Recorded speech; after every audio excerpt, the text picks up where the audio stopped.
Alexa, turn on room 1. Okay. Senpo wa ippo kara hajimaru. Ribuan langkah pun dimulai dengan langkah pertama. Dan ini adalah langkah pertama saya untuk menjadi dosen yang profesional, berintegritas, yang mengamalkan Tridharma perguruan tinggi. Assalamualaikum warahmatullahi wabarakatuh. Perkenalkan, saya adalah Wiranto Aji Dewandono SPD MPD dengan NIDN 002118807. Saya adalah dosen pendidikan bahasa Jepang Fakultas Ilmu Budaya Universitas Brawijaya, mengampu mata kuliah Nihongo Kyozai Kaihatsu atau pengembangan bahan ajar bahasa Jepang dengan kode PBJ 62133. Mata kuliah ini ditujukan untuk mahasiswa pendidikan bahasa Jepang FIB-UB semester 6. Dibuatnya video micro teaching ini adalah untuk pemenuhan syarat sertifikasi dosen tahun 2025. Mata kuliah Nihongo Kyozai Kaihatsu atau pengembangan bahan ajar merupakan mata kuliah yang dirancang untuk membantu mahasiswa dalam mengembangkan bahan ajar bahasa Jepang. Mata kuliah ini akan memberikan pengetahuan dan keterampilan tentang berbagai hal yang berkaitan dengan bahan ajar bahasa Jepang. Hal-hal yang akan dibahas dalam mata kuliah ini diantaranya adalah peran dan jenis bahan ajar, bahan cetak, non-cetak, maupun bahan ajar display. Bahan ajar menggunakan teknologi serta prosedur pengembangannya, cara pemanfaatannya dalam proses pembelajaran, serta cara-cara mengevaluasinya. Terdapat 3 capaian pembelajaran lulusan program studi yang dibebankan pada mata kuliah ini, yakni yang pertama, menguasai kaidah-kaidah bahasa Jepang pada tingkat menengah atau setara dengan tes kemampuan berbahasa Jepang JLPTN 3 atau CEFR level B1. Menguasai teori pedagogi yang mencakup psikologi pendidikan, perencanaan pengajaran, metode pembelajaran, media, evaluasi pembelajaran bahasa Jepang yang dapat diaplikasikan dalam pendidikan bahasa Jepang sebagai bahasa asing. Dan yang ketiga, mampu menerapkan pemikiran logis, kritis, sistematis, dan inovatif dalam konteks pengembangan atau implementasi ilmu pengetahuan dan teknologi yang memperhatikan dan menerapkan nilai humaniora bidang pendidikan bahasa Jepang. Sedangkan untuk capaian pembelajaran mata kuliah ini adalah mahasiswa mampu mengetahui teori-teori dan langkah-langkah pengembangan bahan ajar dalam pembelajaran bahasa Jepang. Mahasiswa mampu mengembangkan bahan ajar bahasa Jepang. Mahasiswa mampu mengetahui dan terampil tentang berbagai hal yang berkaitan dengan bahan ajar bahasa Jepang. Mahasiswa mampu membuat bahan ajar dan cara pemanfaatannya dalam proses pembelajaran bahasa Jepang. Mahasiswa mampu mengevaluasi bahan ajar dalam proses pembelajaran bahasa Jepang. Mata kuliah ini terdiri dari 16 pertemuan termasuk 1 kali UTS dan 1 kali UAS. Mata kuliah ini memiliki metode yakni project based learning yang nantinya mahasiswa akan diberikan project secara berkelompok untuk membuat bahan ajar bahasa Jepang sesuai dengan kaidah pengembangan bahan ajar. Pada video micro teaching ini akan ditayangkan proses belajar mengajar mata kuliah Nihongo Kyozai Kaihatsu pada pertemuan 7 dengan tema pemanfaatan teknologi dalam pengembangan bahan ajar bahasa Jepang. Dengan metode discovery learning, diskusi, ceramah, games, dan polling, dan diharapkan mahasiswa mampu memanfaatkan teknologi dalam mengerjakan proyek mereka, yakni mengembangkan bahan ajar bahasa Jepang. Sekian dan selamat menyaksikan. Oke, bismillahirrahmanirrahim. Assalamualaikum warahmatullahi wabarakatuh. Minasan, ohayou gozaimasu. Oke, baik. Jadi hari ini kita kembali lagi di mata kuliah. Ada yang tahu mata kuliah kita? Ya, Nihongo Kyozai Kaihatsu, yaitu pengembangan bahan ajar bahasa Jepang. Dengan saya Wiranto Aji Dewandono. Hari ini kita sudah pertemuan ke-7 ya, jadi sebelum UTS. Apa yang akan kita bahas hari ini? Bisa dibaca?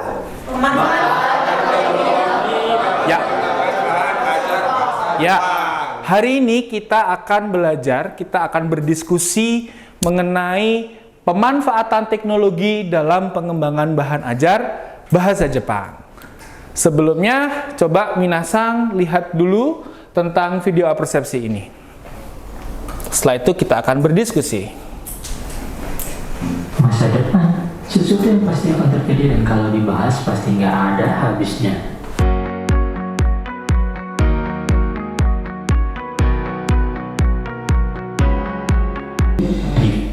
Hai, minasan, kore discussion no jikan desu. Ya, hari ini kita akan diskusi terlebih dahulu sebelum kita mulai materinya, minasan. Dari video tadi yang sudah kalian lihat selama 3 menit tadi, momen apa yang paling minasang ingat? Ya, momen apa di video tadi yang minasang ingat? Perbedaan antara dulu dan sekarang, gitu ya.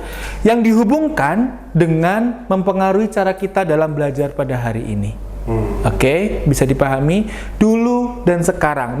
Misalnya, minasang ketika SD dulu belajarnya begini. Sekarang anak SD belajarnya begini. Oke, mungkin SMA juga sama. Gitu ya, bisa dipahami? Oke, boleh minta tolong untuk silakan. Ada yang mau menjawab? Ya, silakan. Ya, tolong nama. Oke, nama saya Muhammad Saiful Bahri, absen Kenceng.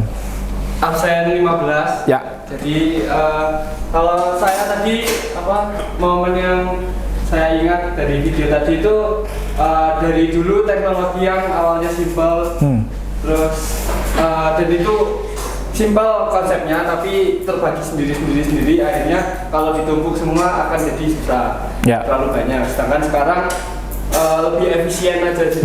Jadi teknologinya misal kita dulu harus pakai radio bla bla bla, terus sekarang tinggal pakai handphone aja udah bisa semua, kamera dan lain-lain. Terus untuk mempengaruhi cara belajarnya itu kalau dulu pas yang di video tadi pasti kita kalau belajar tuh buku bawa buku cetak. Terus kalau sekarang mah tinggal di HP, ibu udah banyak. Ada lagi? Cukup? Oke. Ya, silakan. Baik, Sensei. Saya Muhammad Abdi Rosyid. Mungkin saya ingin menjawab, mungkin tidak terlalu dahulu banget jadi masih menggunakan HP. Tapi mungkin pas semasa SMP atau SMA kita menggunakan HP itu kalau ingin mencari jawaban pertanyaan mungkin banyak yang tahu itu Brandly, Sensei. Brandly, Sensei. Jadi itu ada orang bertanya terus ada yang jawab, tapi itu kan kemungkinan masih salah. Tapi sekarang sudah ada AI, ChatGPT, Gemini dan lain-lain, itu kan tidak harus menunggu orang lain menjawab. Tinggal kita memberikan pertanyaan, terus AI langsung menjawab. Begitulah yang saya sekarang mungkin. Oke, iya, sudah? Terima kasih. Yang lain mungkin ada? Sudah? Tidak ada? Cukup? Ya. Baik, sebelum kita bahas, jadi jawaban dari teman-teman tadi, kalau bisa saya rangkum, dulu itu ada yang bilang lebih kompleks gitu ya, barangnya, fisiknya banyak, kalau kalian mau pinter katanya tadi harus ke perpustakaan, sekarang tinggal hanya satu genggaman saja kalian sudah menjadi pintar. Tadi ada yang menjawab juga gitu ya, minasang, bahwa nggak dulu banget, dulu ada namanya Brandly gitu ya, Brandly, kalian belajar dari Brandly, kalian tanya ke Google dan sebagainya gitu. Sekarang mungkin intensitas kalian bertanya ke Google tidak lebih sering daripada kalian tanya kepada AI. Sepertinya itu yang bisa saya tangkap. Oke? Baik. Nah, di sini minasang, karena kita belajar kita belajar di sini itu, kita belajar di sini pasti membutuhkan sebuah sumber ajar, ya.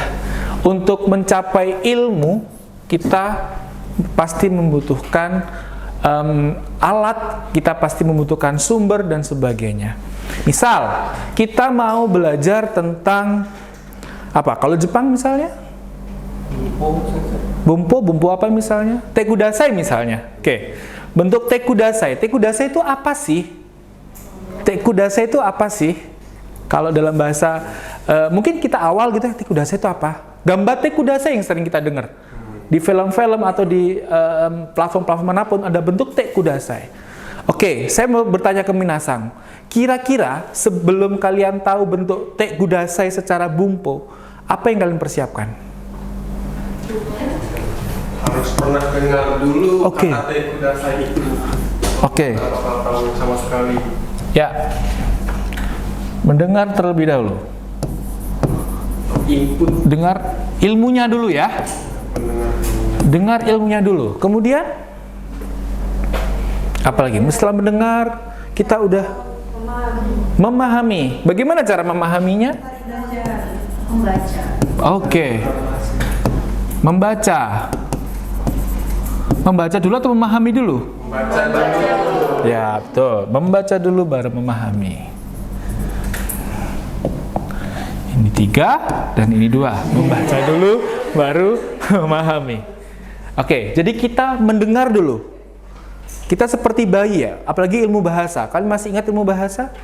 Apa namanya? Language acquisition. Language acquisition-nya pertama Mendengar. mendengar, chokai, kemudian kiku, hanasu, Dikai. terus kiku, hanasu, tsugi wa? Yang ketiga? Kaku. Chigau. Yomu, de saigo wa kaku. Jadi proses pembelajaran bahasa, ingat ya di pertemuan-pertemuan sebelumnya kalian sudah pernah membahas ini juga, bahwa 4 keterampilan berbahasa yang harus dikuasai oleh seseorang adalah yang pertama, kiku. Bayi ketika lahir, dia hanya bisa mendengar. Oke. Kemudian dia belajar hanasu, belajar berbicara. Oke. Setelah belajar berbicara, dia belajar membaca dulu. Membaca dulu. Kalau kalian mungkin waktu ngaji dulu, ikro dulu, belum bisa menulis, nulis kan? Ya. Baru kalian belajar kaku. Yang paling kompleks adalah kaku. Nah, sekarang ada bentuk tekudasai. Bentuk tekudasai kalian dengar, kemudian kalian dengar itu, kalian pahami itu, selanjutnya kalian biasanya mengucapkan. Biasanya kalian mengucap tekudasai. Apa sih tekudasai itu? Ya kan? Apa sih tekudasai itu? Kemudian kalian baca. Baca ini ada sumbernya. Apa sumbernya? Bahan ajar. Iya. Sumbernya adalah bahan ajar. Bahan ajar ini macam-macam. Kalau sekarang lebih luas lagi. Kalau zaman dulu hanya buku, majalah, koran dan sebagainya yang membuat kita belajar dari hal tersebut. Bahannya, bahan ajarnya. Begitu juga ketika kita mengajarkan sesuatu ke seseorang, kita juga harus punya itu. Misalnya kalau di bahasa Jepang ya modul, atau apalagi kalau biasanya kalau di mata kuliah bumpo. Kamus. Mata kuliah bumpo buku apa? Ya, Mina no Nihongo. Kalau SMA? Kira-kira. Nah, itu adalah bahan ajar. Jadi hubungannya ilmu, kemudian orang belajar, buku dan sebagainya ini kaitannya sangat erat dengan bahan ajar yang akan kita bahas selanjutnya. Ii desu ka? Hai, so desu ne. Oke. Baik. Nah, sekarang kita akan belajar tentang bahan ajar itu apa? Sepertinya sudah kita singgung beberapa waktu yang lalu karena mata kuliah kita adalah mata kuliah pengembangan bahan ajar. Nah, sekarang ditambahi dengan teknologi. Tambahi dengan teknologi yang akan menjadi bahan ajar berbasis teknologi. Oke, kalau begitu apa itu bahan ajar berbasis teknologi? Hai, sebentar. Mungkin dari dua pendapat itu dapat disimpulkan bahan ajar berbasis teknologi merupakan segala bentuk materi pembelajaran yang disusun dan dikembangkan dengan memanfaatkan teknologi untuk mendapatkan kemudahan akses, kemudian pembelajaran yang lebih sistematis, dan untuk meningkatkan pengalaman belajar. Ya, berarti bahan ajar berbasis teknologi itu adalah, kalau diringkas, bahan ajar yang memanfaatkan teknologi untuk mempermudah kegiatan belajar mengajar secara sistematis. Oke, terima kasih. Baik, saya juga mengutip pendapat ahli ya, Minasang. Nah, boleh minta tolong dibacakan, Minasang? Hai. Bahan ajar yang dirangkai dan dikembangkan menggunakan alat bantu teknologi yang bertujuan untuk melakukan pengolahan data, termasuk memproses, mendapatkan, menyusun, menyimpan, serta manipulasi data dengan berbagai cara untuk menghasilkan data yang berkualitas. Oke, terima kasih. Jadi ini menurut pendapatnya Sungkowo ya, dalam Akbar. Jadi bahan ajar berbasis teknologi itu adalah bahan ajar yang dirangkai dan dikembangkan menggunakan alat bantu teknologi yang bertujuan untuk melakukan pengolahan data dan sebagainya tersebut. Jadi intinya adalah bahan ajar teknologi adalah bahan ajar yang digunakan dalam proses pembelajaran menggunakan teknologi untuk memudahkan para peserta didik dan guru secara sistematis. Itu ya Minasang. Hai. So desu ne. Baik. Jadi sekarang Minasang sudah paham apa itu bahan ajar berbasis teknologi. Nah, sekarang kita akan membahas apa saja karakteristik bahan ajar berteknologi. Mungkin bisa dibaca. Hai. Karakteristik bahan ajar berbasis teknologi. Yang pertama, memanfaatkan keunggulan komputer. Yang kedua, memanfaatkan teknologi untuk membuat suasana pembelajaran menarik. Ya. Ketiga, memanfaatkan teknologi untuk membantu komunikasi secara mudah serta spontan selama pembelajaran. Ya. Keempat, menggunakan pembelajaran yang mandiri disimpan di komputer dan dapat diakses oleh pendidik maupun peserta didik kapanpun dan dimanapun jika diperlukan. Ya. Yang kelima, memanfaatkan pertukaran data secara interaktif dapat dilihat setiap saat di komputer. Oke, terima kasih. Jadi ini adalah karakteristik bahan ajar berteknologi ya Minasang. Rata-rata kalau sekarang pastinya berteknologi itu ada hubungannya dengan komputer, big data. Apalagi sekarang kita berbicara tentang big data. AI pasti adanya big data, ya kan? Kemudian memanfaatkan teknologi untuk suasana pembelajaran yang menarik. Kalau teknologinya nggak menarik, jangan dipakai. Ya, kalau teknologinya nggak menarik, jangan dipakai. Teknologi sangat membosankan, jangan dipakai. Kemudian memanfaatkan teknologi untuk membantu. Nah, komunikasinya harus mudah. Komunikasi harus mudah, tidak boleh mempersulit. Kalau anak bahasa yang biasanya langsung praktek, langsung ini tidak boleh, bukan tidak boleh.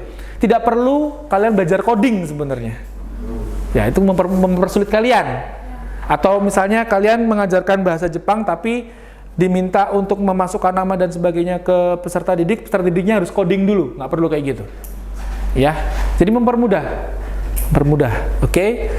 Kemudian menggunakan bahan ajar mandiri disimpan di komputer dan dapat diakses oleh. Nah, ini harus bersifatnya ya fleksibel. Ya, sifatnya harus fleksibel. Jadi bisa dimanapun, kapanpun itu bisa digunakan lagi. Misalnya kemarin Google Drive dan sebagainya. Kalau misalnya tidak ada internet kayak di sini misalnya, kalian harus mendownload dulu. Tapi kan sudah tersimpan di sini. Ini harus fleksibel. Alat ini harus fleksibel. Begitu. Tidak boleh menyusahkan. Kalau zaman dulu masih pakai ada disket dan sebagainya, itu menurut saya sangat menyusahkan. Flash disk aja waktu itu juga sangat menyusahkan menurut saya. Sekarang sudah ada Google Drive, kita nggak perlu colak-colok yang banyak virus. Sekarang kita bisa sharing link dan sebagainya. Bahkan kita sendiri tidak perlu punya drive hard untuk menyimpan data-data kita. Kita bisa menyewa hard drive itu. Kalau mungkin kalian pengguna iPhone, ya kita bisa menggunakan iCloud dan sebagainya. Ya, oke. Kemudian harus interaktif. Jadi, sekali lagi, bahan ajar berteknologi ini tidak boleh pasif. Harus ada interaktif. Makanya senpai-senpai kalian terdulu ya, ada yang cuman dia teknologinya bagus tapi pasif, hanya mengirimkan ke satu orang, tidak ada timbal baliknya. Ya, oke? Bisa dipahami minasan? Hai, so desu ne. De, tsugi. Nah, kira-kira ini pentingnya bahan ajar berteknologi itu apa sih? Boleh minta tolong dibacakan, minasan? Bentar. Ya, silakan. Baik, pentingnya bahan ajar berteknologi yaitu yang pertama menghadapi tuntutan global, yang kedua memahami materi yang kompleks dengan cara yang sederhana, dan yang terakhir yaitu memotivasi serta meningkatkan daya serap dan daya ingat peserta didik. Oke, terima kasih. Jadi pentingnya bahan ajar ini apa sih minasan? Yang jelas namanya teknologi harus berhubungan dengan tuntutan zaman sekarang. Kita ngomongin AI ya, kita harus bisa AI. Ya, kita harus bisa, kita harus ngerti lah minimal supaya kita tidak dikatakan kudet, ya. Apalagi kita tidak, ya intinya kita harus belajar terus dan terus, ya. Kemudian memahami materi yang kompleks dengan cara yang sederhana. Apalagi sekarang ya, kompleksivitas itu tinggi banget, tetapi kita bisa berpikir dengan cara yang sederhana menggunakan teknologi. Contoh misalnya, saya ingin membuat judul skripsi lalalalalalala. Kalau dulu kalian harus ke berbagai perpustakaan di UB, di mana-mana gitu ya. Bahkan sampai saya dulu ketika zaman saya kuliah, saya sampai ke Bandung untuk mencari judul skripsi. Tetapi sekarang nggak perlu. Sekarang kita bisa tanya ke ChatGPT, bisa tanya ke Paperlexity, kira-kira judul yang relevan dan tidak plagiasi apa ya? Seperti itu. Nah, kemudian yang ketiga adalah memotivasi serta meningkatkan daya serap dan daya ingat peserta didik. Harusnya bahan ajar itu dapat memotivasi peserta atau siswa, gitu ya. Ketika kalian nanti akan mengajar, minasan, kalian menggunakan teknologi itu untuk memotivasi siswa. Harus itu. Hukumnya wajib, ya. Kalau tidak termotivasi, tidak guna teknologi ini. Hai, nah, sekarang kita akan membahas tentang kira-kira bahan ajar apa saja sih ketika kalian nanti akan menggunakannya dalam pembelajaran bahasa Jepang, gitu ya. Oke, mungkin saya tidak semuanya minasan, tetapi ini ada beberapa contoh saja. Baik. Yang pertama adalah LMS. Ada yang tahu LMS itu apa?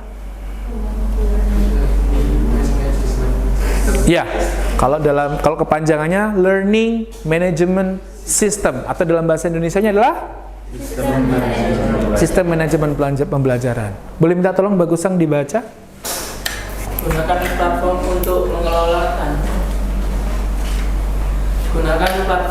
mengelola dan menyampaikan materi pembelajaran bahasa Jepang yang memudahkan distribusi materi, penugasan, dan komunikasi antara guru dan siswa. Ya, terima kasih.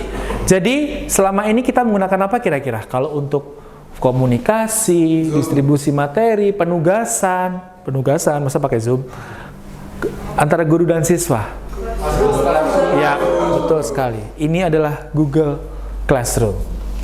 Ya, pasti kalian sudah sangat familiar dengan Google Classroom. Ya, isinya macam-macam ya. Ada penugasan, kemudian ada classwork, ada stream, orangnya siapa saja, grades-nya dan sebagainya. Di sini ada penugasannya, ada kuis. Kalau ini mata kuliah Kaiwa, Chokai Kaiwa, kumpulan video dan sebagainya. Ya, ini untuk Google Classroom. Kalau ini kira-kira tahu, Minasang? Bron, ya. Di UB sendiri, Minasang, kita punya LMS yang namanya Bron, ya, namanya Bron. Sepertinya sudah pernah masuk kalian waktu itu mata kuliah bumbu kalau tidak salah. Ini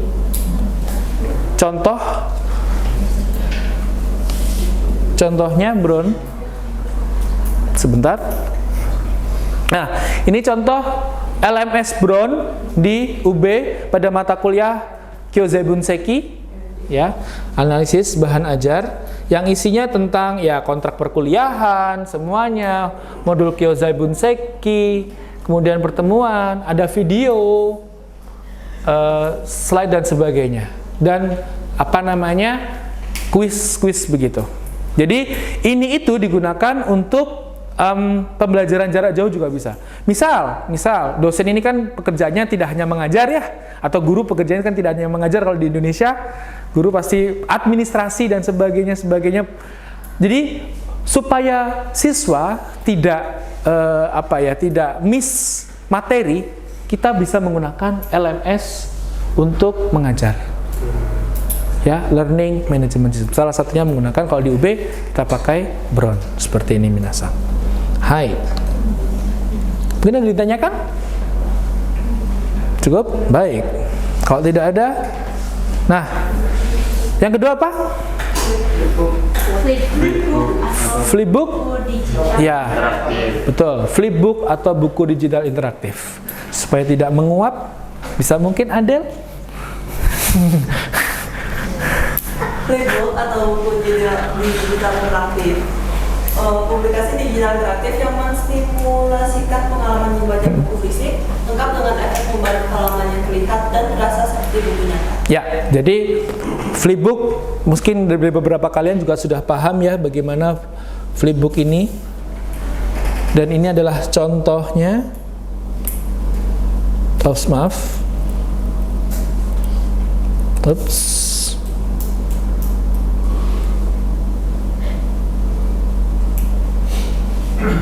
Oke. Contoh Flipbook itu saya ambil dari project tahun lalu, minasang. Jadi ini adalah projectnya mahasiswa tahun lalu untuk membuat Flipbook tentang Monogatari.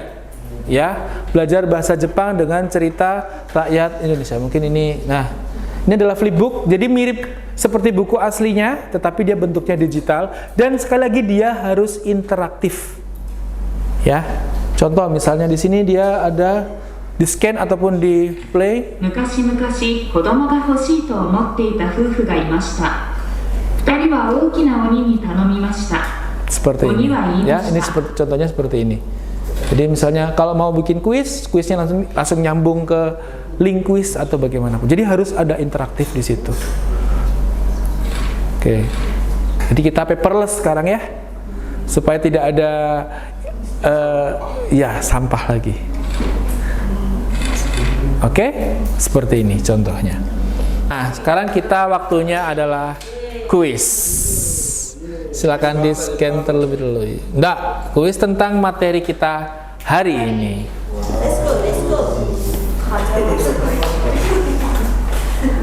Oke, silakan di scan terlebih dahulu.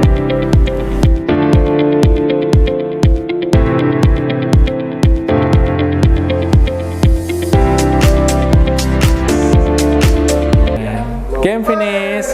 Siapa kira-kira yang nomor 1? Ya, Ipi. Minta tolong untuk meringkas hari ini. Siapa? Mungkin bisa? Hai, dozo.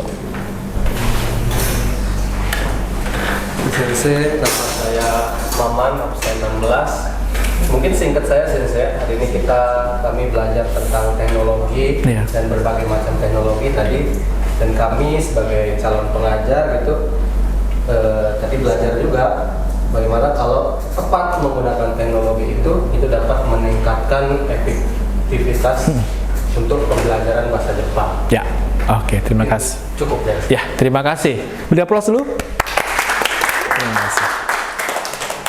Baik.